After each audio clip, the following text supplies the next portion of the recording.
Hello, everyone. Today I wanted to talk about how I get my first year Japanese students writing almost right away. Now, you don't want to force too much output right away, input is more important. But there are some good reasons for getting some writing in as well, especially with Japanese, considering it gives them practice writing the hiragana characters, or whatever characters you decide to start with right at the beginning. So I've come up with a five sentence story structure that lets students get things going really, really quick. So we always start off the year with asking stories together and me doing stories with them. So really quick, they get used to some of the language that is key for making up a basic story. And in all the beginner TPRS stories, you always have the same basic format of there is someone, they have a problem, they go somewhere to try and fix the problem, they either fix it or don't fix it, and those two steps can repeat back and forth a few times. And then at the end, usually something about they're being happy, sad, something like that. So I boiled that down to like the shortest possible format I could think of. And what I came up with is literally five sentences. Someone is there, they like or want something, they go somewhere to get it, it's there or isn't there, they're happy or not. And students can write that story very, very early and feel quite successful about doing it. So, for example, we'll say, Billy ga imasu. Billy wa アイスクリームが好きです。ビリーはデリークイーンに行きます。デリークイーンにアイスクリームがありません。Billy は悲しいです。Okay, so it's literally five sentences using very basic vocab. And they can be successful with that right at the very beginning. I even write it up on the board so no one is sitting up there, sitting at their seats, staring at a blank piece of paper, not knowing where to start.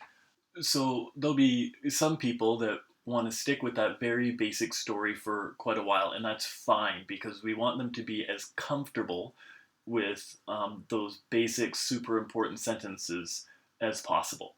However, you'll also have some people that are really ready to expand past that pretty quickly. They're already comfortable with those sentences and they'll want to make it more.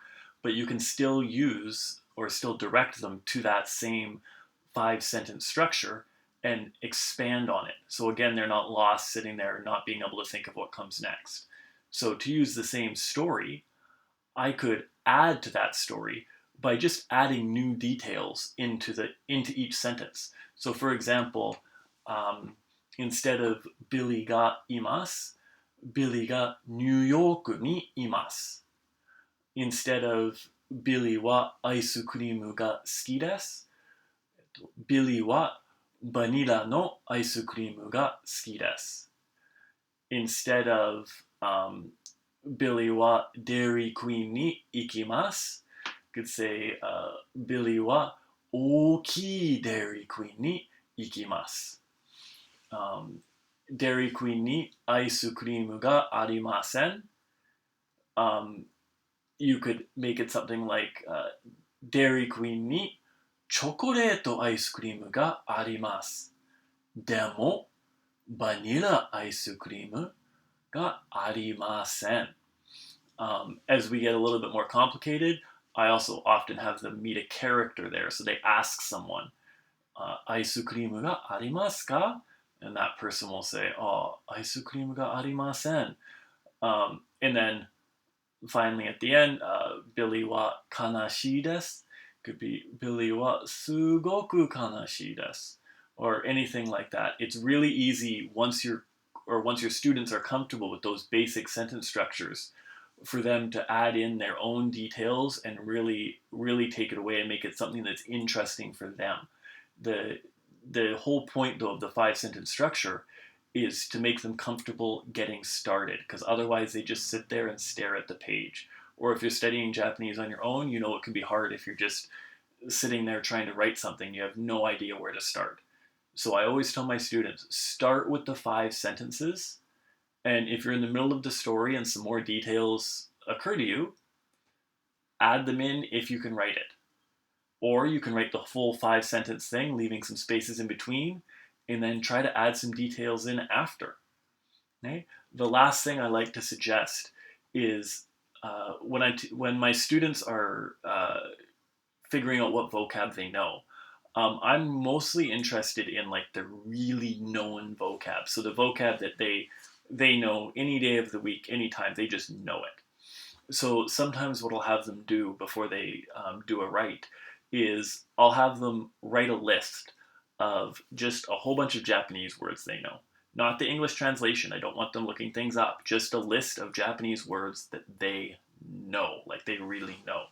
So then if they get partway through a write and they don't know what comes next, they look down their list and they think, "Oh, I know the word dog and I know the word ate."